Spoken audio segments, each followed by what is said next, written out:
იმ პერიოდში, როდესაც იმუნიტეტი იცავს ადამიანს, ხანდაზმულობის ვადის დინება ჩერდება. ანუ 20 წელიც რო გავიდეს, თუ კანონმდებლობა არ შეიცვალა დღევანდელი კანონმდებლობით, თუ იმუნიტეტი დაიცავს 20 წლის შემდეგაც თეორიულად შესაძლებელია ის დასჭილი იქნეს.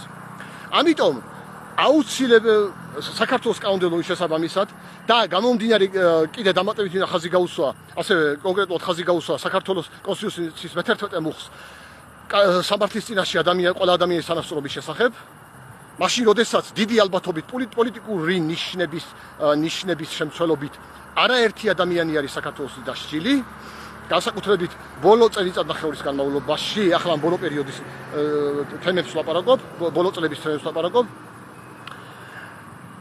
საქართველოს კანონმდებლობის შესაბამისად უნდა დაიწყოს ძიება ზემოხსენებულ ჯგუფთან დაკავშირებით. ახლა რაც შეეხება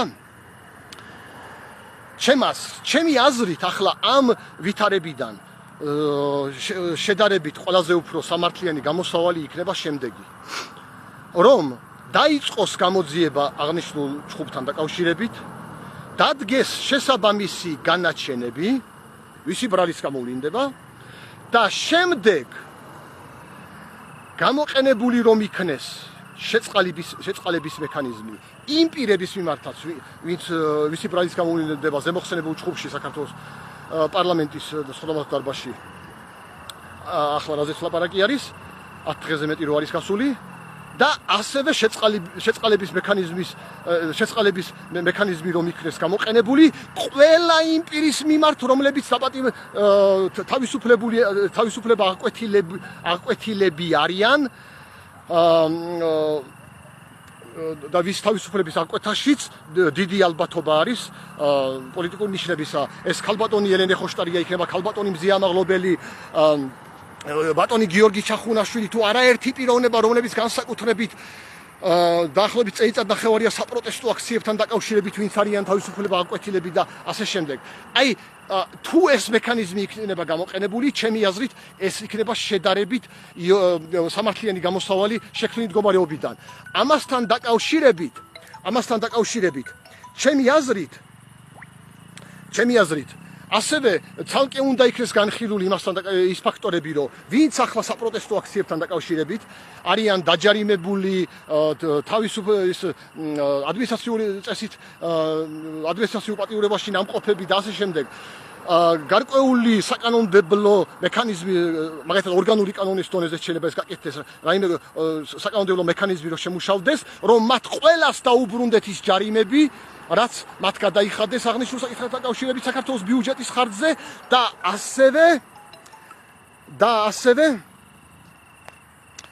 ეს საკანონმდებლო დონეზე, მაგალითად ორგანული კანონიც რო იყოს, ჩემი აზრით კარგი იქნება, რომ შემუშავებული იქნეს მექანიზმი და ასევე განხილული რო იქნეს საკითხი, მათი კომპენსაცია, თქვათ, ვინც დაპატიმრებული ადმინისტრაციულ პატიურობაში და ასე შემდეგ იმყოფებოდნენ თუ თავისუფლება აკვეთილები, კომპენსაციის მექანიზმზეც რომ იყოს ლაპარაკი საქართველოს ბიუჯეტის ხარჯზე.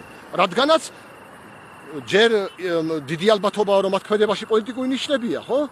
და ხედავთ ქვეყანაში როგორი პოლიტიკური სიტუაცია შექმნილი და ხედავთ, რომ პარლამენტში იყო ჩხუბი და მიუხედავად იმისა, რომ საქართველოს კანონმდებლობით აუცილებელია გამოძიების საწყობა, გამოძიება არ იწყება.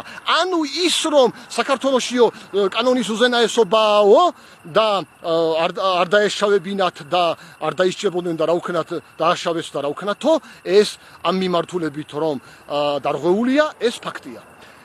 და თუ ეს მოხდება, რაც მე ვილაპარაკე, მე მიმაჩნია, რომ ასეთ შემთხვევაში მნიშვნელოვნად დაიწევს საქართველოში დემოკრატიის ინდექსი და მე არ გამოურიცხავ, რომ ასეთ შემთხვევაში საქართველოს ასეთი, ვთქვათ, საკანონმდებლო და შესაბამისი იურიდიული მოქმედებების შემთხვევაში მე არ გამოურიცხავ, საქართველოს დემოკრატიის ინდექსი მომავალი წლისათვის 5 ქულასაც რომ აცდეს. რაც სერიოზული წინგადადგმული ნაბიჯი იქნება, როგორც საქართველოს ეკონომიკისთვის ზოგადად, ასევე კონკრეტულად საბანკო სესხების პროცენტის შემცირების საქმესაც დიდი ალბათობით შეიძლება სასიკეთოდ წაადგეს, რადგანაც დღეს მსოფლიოში მუშაობს უმრავლეს შემთხვევაში შემდეგნაირი პრინციპი.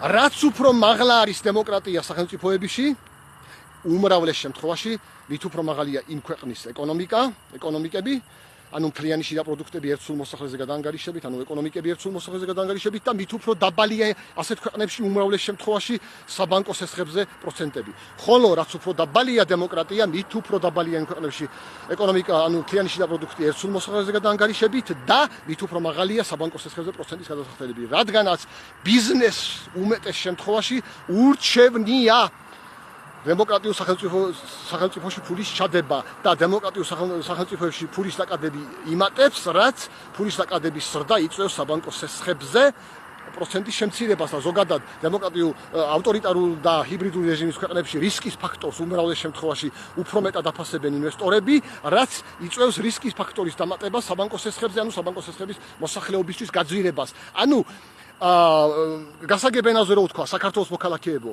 ის საბანკო სესხები, რომელიც ბევრ თქვენთაგანს აქვთ და გეძვირებათ, რაც უფრო მაღლა იქნება დემოკრატია, მით უფრო დიდი ალბათობაა, რომ იმ სესხებზე პროცენტი ნაკლები იყოს, ხოლო რაც უფრო დაბლა იქნება ზოგადად საბანკო სესხებზე საქართველოში ნაკლები პროცენტი იყოს, ხოლო რაც უფრო დაბლა იქნება დემოკრატია, მით უფრო მეტი ალბათობა არის იმისა, რომ საბანკო სესხებზე გადასახდელი პროცენტების ოდენობა უფრო მაღალი იყოს. ეს მექანიზმი მუშაობს დიდწილად სოფლიოში. რა თქმა უნდა, არსებობენ გამონაკლისის შემთხვევები, მაგრამ ეს გამონაკლისის შემთხვევები უმეტეს შემთხვევაში არსებობენ მომეტებული ბუნებრივი რესურსების, მაგალითად, დიდი ერთსულ მოსახლეზე ძალიან დიდი რაოდენობით ნავთობისა და გაზის მომპოვებელი ქვეყნების ვარიანტ შემთხვევები შეიძლება საგამონაკლისო შემთხვევებად შეიძლება განვიხილოთ. ხოლო საქართველოს დიდი რაოდენობით ნავთობი და გაზი, ანუ ბუნებრივი აირი არ გააჩნია. ხოლო თუ გააჩნია, აბა სად არის მაშინ? აბა მაშინ ხომ უნდა ზოგი ამბობს, რომ კი აქვსო, თუ აქვს მაშინ სად არის მაშინ ეკონომიკაში ატო არ ჩანს, ხო? ახლა მიწის სიღრმეზე 300 კილომეტრში თუ რამეა, იმის იმე არ ვიცი, მაგრამ დღეს ეს რეალობა საქართველოს ეკონომიკა დამყარებულია დიდწილად საბანკო გადმორიცხვებზე, ტურიზმზე და ზოგადად საგარეო ინვესტიციებზე. და მომეტებული ბუნებრივი რესურსების რაიმე მნიშვნელოვანი წილი საქართველოს ეკონომიკაში, ანუ მთლიან შიდა პროდუქტში რეალურად არ ჩანს. აი ამ დეტალებზე მინდოდა მესაუბრა. მოგიწოდებთ იმათ, ვისაც აქ ამ პლატფორმაზე, ამ აკაუნტზე ჩემი აქტიურობა საინტერესოდ და სასარგებლოდ საზოგადოებისთვის სასარგებლოდ მიგაჩნიათ, რომ გამოიწვიოთ და დააფოლოოთ ეს აკაუნტი, დასვათ მოწონებები, ანუ ლაიქები და გააზიაროთ იმ მიზნით, რომ თქვენ და უფრო მეტ ადამიანს მეტი წვდომა რო გქონდეთ ამ აკაუნტზე არსებულ მასალაზე. დიდი მადლობა ყურადღებისათვის, კარგად ბრძანდებოდით.